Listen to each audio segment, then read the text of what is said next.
Hello दोस्तों, नमस्कार दोस्तों। आज की वीडियो में हम मॉक टेस्ट में अक्सर सवाल आते हैं और फंस जाते हैं, वही सवाल के बारे में बात आज करेंगे, ठीक है ना। तो वीडियो को लास्ट तक देखिएगा, समझ में आएगा तो चैनल को लाइक कीजिएगा। तो चलिए शुरू करते हैं। देखिए पहला क्वेश्चन जो आपको आपके सामने है, sine theta minus cos theta 0 दिया है, तो निकालना है साइन के पावर 4 थीटा प्लस कॉस के पावर 4 थीटा, ठीक है ना। देखिए इस तरह के सवाल में क्या करते हैं, इसका मान निकालना है। आप सोचिए, यहाँ कोई फार्मूला इसको तोड़ेंगे नहीं, साइन के पावर 4 थीटा प्लस कॉस के पावर 4 थीटा को तोड़ना नहीं है। डायरेक्ट सोचिए कैसे कि sine theta minus cos theta 0 है। इसका मतलब अगर देखिए यहाँ थीटा का मान क्या हो सकता है, थीटा का मान सोचिए 45 डिग्री अगर रखा जाए तो साइन 45 डिग्री का मान कितना होता है। देखिए theta equal to put theta equal to, अगर हम 45 डिग्री रखेंगे तो साइन 45 डिग्री का मान कितना होता है, 1/√2। और फिर कॉस 45 डिग्री का मान भी 1/√2 होता है, दोनों का सेम होता है। तो यहाँ पर 1/√2 कर देंगे और इस प्रकार तो कट के 0 हो जाएगा। तो इस बात को सेटिस्फाई कर रहा है, तो इसका मतलब थीटा का मान 45 डिग्री है। तो थीटा का मान 45 डिग्री यहाँ पर पुट कर दीजिए, बस मान ऐसा ही निकल जाएगा, ठीक है ना, सेकेंडों में निकल जाएगा। तो देखिए यहाँ पर साइन 45 डिग्री का मान रखेंगे तो साइन 45 डिग्री का मान 1/√2, तो 1/√2 यहाँ पर होगा, लेकिन इसका पावर 4 करना है। फिर कॉस 45 का मान भी 1/√2 होता है, तो फिर 1/√2 का पावर 4 करेंगे। अब जानते हैं कि रूट का पावर 4 √2 का पावर 4 का मतलब √2 गुना √2 गुना √2 गुना √2 4 बार, ठीक ना। तो डायरेक्ट 1/4 अब प्लस 1/4। तो अब सिंपली क्या कर लेंगे, बटा का जोड़ कर देंगे, 2/4 1/2, बस यही हो जाएगा। आसान है, ठीक है ना। तो इस तरह के सवाल में आप यहाँ सोच सकते हैं जो क्या हो सकता है, थीटा का मान कोई गेस कर सकते हैं और थीटा का मान गेस करके आप निकाल सकते हैं, कोई दिक्कत नहीं है, आसान तरीके से, ठीक ना। ये समझ में आया होगा। 1/√2 का मतलब क्या होता है, 1/√2 गुना 1/√2 गुना 1/√2 4 बार। तो आप जानते हैं कि √2 में √2 करेंगे तो 1/2 हो जाएगा, अब गुना √2 में √2 से गुना करेंगे तो 1/2, तो 1/4 हम डायरेक्ट लिख दिए हैं, ठीक है ना। तो इस तरह बनता है। तो चलिए एक बार देखिए इसको। तो चलिए दूसरा क्वेश्चन देखिएगा। दूसरा क्वेश्चन कहता है कि 25 sign square theta plus 16 cosec square theta, cosec square theta, ठीक ना।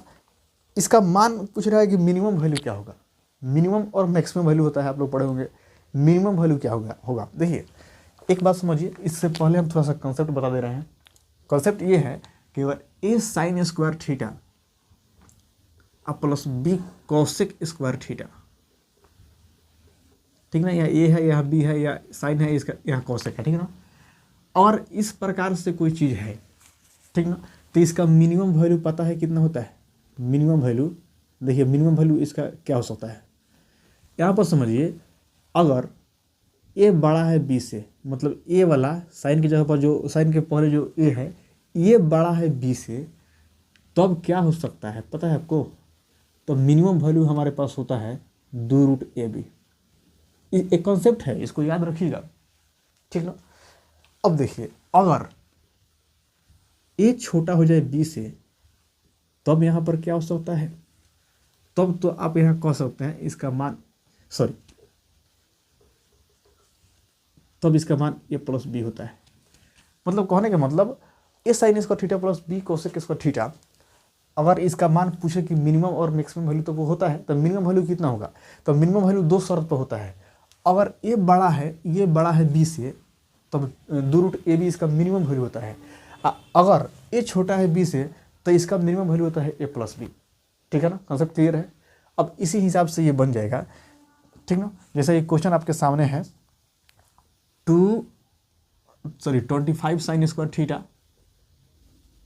Plus 16 cosec square theta. तो देखिए क्वेश्चन है 25 sign square theta plus 16 cosec square theta, तो इसका मिनिमम वैल्यू कैसे निकलेगा। यहाँ पर देखिए हम कॉन्सेप्ट लिख दिए हैं। तो अब देखिए ए बड़ा बी, तब क्या होगा, देन 2√AB। तो देखिए ए तो बड़ा है बी से, ए की जगह पर ये है, बी की जगह पर ये है, तो ए तो बड़ा है बी से, तब तो क्या होगा, मिनिमम वैल्यू कैसे निकलेगा। सीधा इसका हम प्रयोग करेंगे 2√AB, ठीक है ना। अब देखिए डायरेक्ट यहाँ लिखिए 2√AB, तो AB की जगह पर क्या लिखना पड़ेगा आपको, ए की जगह पर 25 अब बी की जगह पर 16। अब पता है आपको 25 का वर्गमूल कितना होता है 5 और 16 का 4, 5 का 20 दूना 40, बस 40 आंसर हो गया। तो कहने का मतलब जो कॉन्सेप्ट याद रहेगा ना तो चुटकी में बनेगा, कॉन्सेप्ट को याद रखिएगा, ठीक है ना। देख लीजिए इसको। चलिए अगला क्वेश्चन देखिएगा। ये सारे के सारे क्वेश्चन मॉक टेस्ट का है, ठीक है ना। मॉक टेस्ट में काफ़ी बार मतलब क्वेश्चन फंसता है, आसान होता है। देखिए तीसरा नंबर क्वेश्चन है, क्वेश्चन दिख रहा होगा ABC एक ट्रायंगल है, ठीक है ना। मान लेते हैं ABC एक ट्रायंगल है जिसमें AB बराबर दिया है आपके पास 9, ठीक ना, और AC 7 दिया है और ये वाला 12 दिया है। यहाँ पर AD एक मीडियन खींचा है। मीडियन का मतलब क्या होता है, अगर मीडियन खींचा है तो इसका मतलब BD की दूरी और DC की दूरी आपस में बराबर होगी। मीडियन का मतलब यही होता है ना, मीडियन खींचने पर इस भुजा को क्या करेगा, बराबर भाग में बांट देगा, 2 बराबर भाग में, ठीक ना। तो एक कॉन्सेप्ट है, इसको समझना है तो ठीक है। अब देखिए तो इसमें क्या निकालना है, मीडियन निकालना है। मीडियन AD की मतलब मीडियन यही ना हुआ AD, इसका मान निकालना है। देखिए ये कैसे निकलेगा समझिए, अपोलिनियस थ्योरम होता है, इसी हिसाब से मीडियन का मान निकलता है। अपोलिनियस थ्योरम क्या होता है, अपोलिनियस स्पेलिंग देख लीजिएगा, ठीक ना, थ्योरम है। इसमें कैसे निकल पाएगा, देखिए यहाँ होता है अपोलिनियस थ्योरम, AB का स्क्वायर प्लस AC का स्क्वायर बराबर 2 इंटू AD का स्क्वायर अब प्लस BD का स्क्वायर, ठीक है ना, ठीक है ना। अब इस हिसाब से निकल जाएगा। अब देखिए यहाँ पर देखिए साउंड बज रहा है बगल में, बहुत कोलाहल हो रहा होगा, आप इस थ्योरम से निकालिएगा, ठीक है ना, आपके लिए होमवर्क है, ठीक है ना। तो आई होप कि आपको वीडियो समझ में आया होगा। वीडियो समझ में आया है तो लाइक कीजिएगा, सब्सक्राइब कीजिएगा मेरे चैनल को। फिर मुलाकात होगी अगले वीडियो में। थोड़ा सा साउंड बज रहा है इसीलिए हम छोड़ दे रहे हैं। यहाँ पर देखिए अपोलिनियस थ्योरम से आप AD का मान निकाल सकते हैं, आप निकाल के कमेंट में बताइएगा, ठीक है ना। Thank you very much guys.